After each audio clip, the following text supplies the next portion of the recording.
by DoorDash.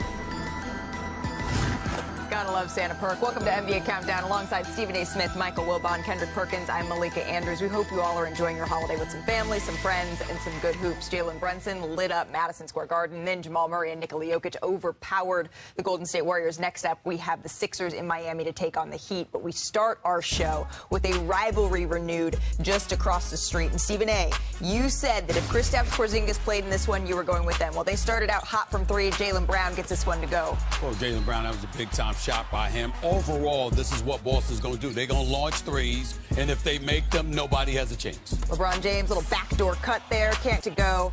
Let's take one more look at that. Kristaps Porzingis doing it all on both ends. I believe I said that Kristaps Porzingis was my tiebreaker, and Stephen A. made fun of me on Christmas Day is in a very Grinch-like way. No Grinch in me.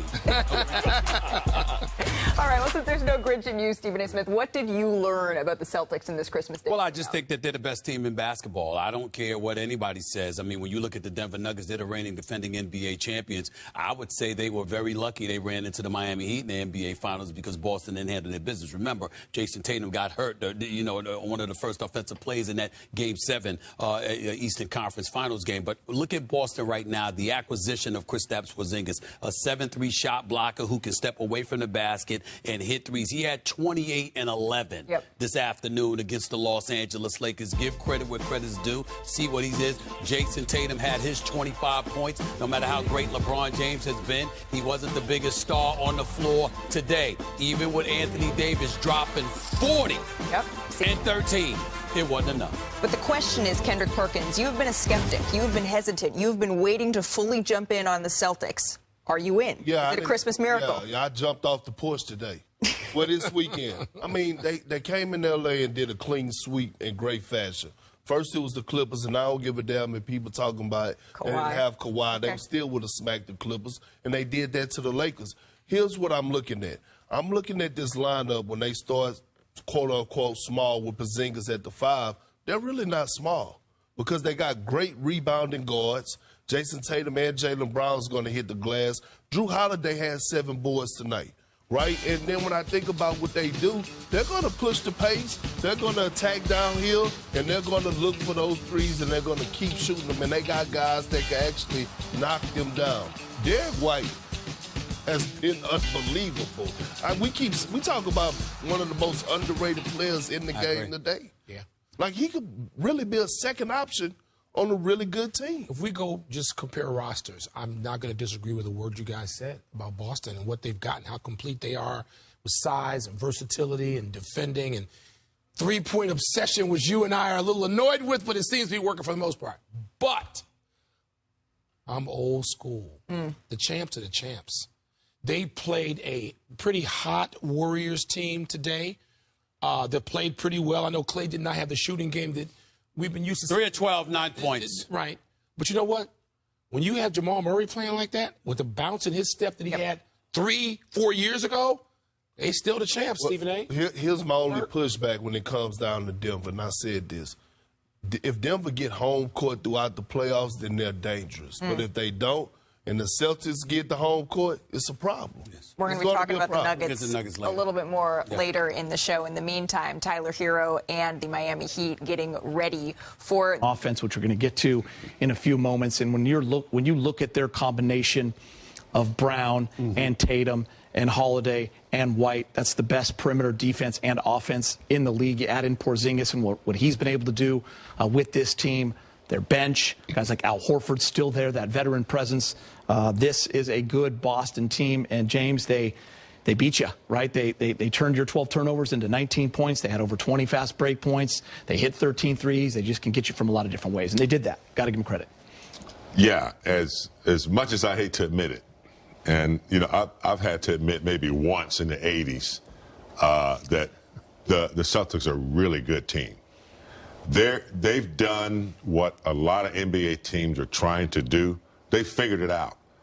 And it hadn't been by accident. If you look at the last couple of years, I think when they lost in 7 last year, and then, what was it, 22, I think. Lost to the Warriors 2 seasons ago in 7. So they've been on track, and they've even, made some major trades, this past year, and to bring in the right pieces and to be able to still go forward, and they are playing very, very good. They play collectively. If you look at the starting five, I mean, Tatum, 25. Porzingis, who really, I didn't think he was going to have this kind of game, he had 28. Holiday, 18. White, 18. Brown, 19. That's just starters. Yeah. So, and the spacing is such that they can surprise you from anywhere. And so they're good, hard to figure out. And the defense is pretty good. And the Lakers they just can't get stops. The Lakers, they score it. The Lakers shot 3 balls just as well, but they just could not get stops when they needed. When they were trying to get down from 7 to 9 points, they just could not get any stops down the stretch in the fourth. Yeah, you see those 5 starters, Brez. They scored 108 points.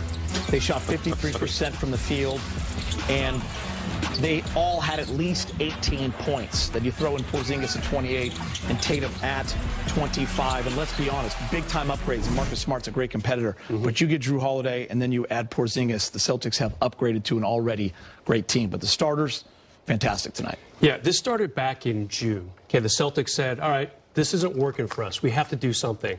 So they traded out Marcus Smart, and they got back Porzingis. And by the way, they also got 2 first-round draft picks in addition to Porzingis. So it's pretty good craftsmanship right there by the front office of the Celtics. And Porzingis gives them that advantage, that different look that they didn't have. They had Robert Williams, the Time Lord, a shot blocker, a rebounder, James, a guy who can intimidate you defensively. But the Celtics said, we got to go someplace different here. We need a guy who can make a difference with a 3-ball.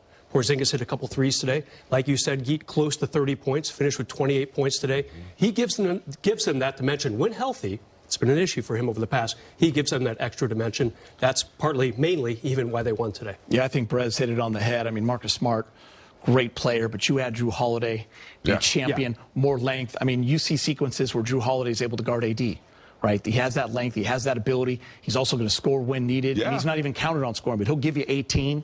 He'll hit some threes. But then Porzingis, the way he alters shots and stretches the floor. Their defense is such that there were times that they were switching Holiday on to AD at certain times. They're like, they didn't care. Yeah. And as far as the 3-ball, they would just take it if you want. The Lakers just, but Porzingis, man, he's really, when he's, like you said, Brad, when he's healthy, his ability to stretch the floor, 84% free throw shooter. He knows how to take advantage of switches, which he did several times tonight when they tried to switch anybody. I mean, Reddish, Vanderbilt, not, pretty good defensive players, still not, good enough to take care of Porzingis when he makes that drop step, down in there, and you foul him, he's going to, hit 84% from the 3-point line. So they're good. They also, didn't they get rid of Grant as well?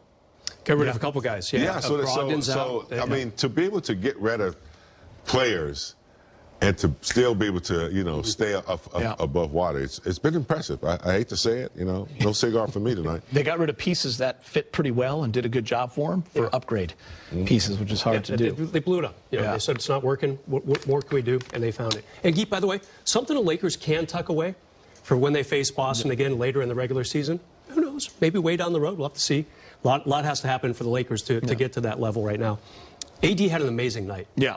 So the Celtics did give up a lot of interior defense to get these guys, to get a Drew Holiday and a Porzingis who can block shots. He's just not really known as a really tough defensive player. AD really penetrated them well. He really beat them up down low. When you get 40 points, that's something special right there. Yeah. You know they're going to put that in their back pocket, James. Absolutely. And LeBron, he had a pretty good overall game, 16 points. Now, he can get 25 to 30. By the way, James, that's his low for Christmas Day. Yeah. That's unusual for LeBron. So, our bench played, Rui, played pretty good. So there were some good things to pull away from it. The bottom line is when they had chances to, keep it close and get it closer. I mean, and it wasn't like it was layups. It was a lot of layups that they were getting. That's just how good they execute, how many threats they have. So, yeah, I mean, you hate to lose to the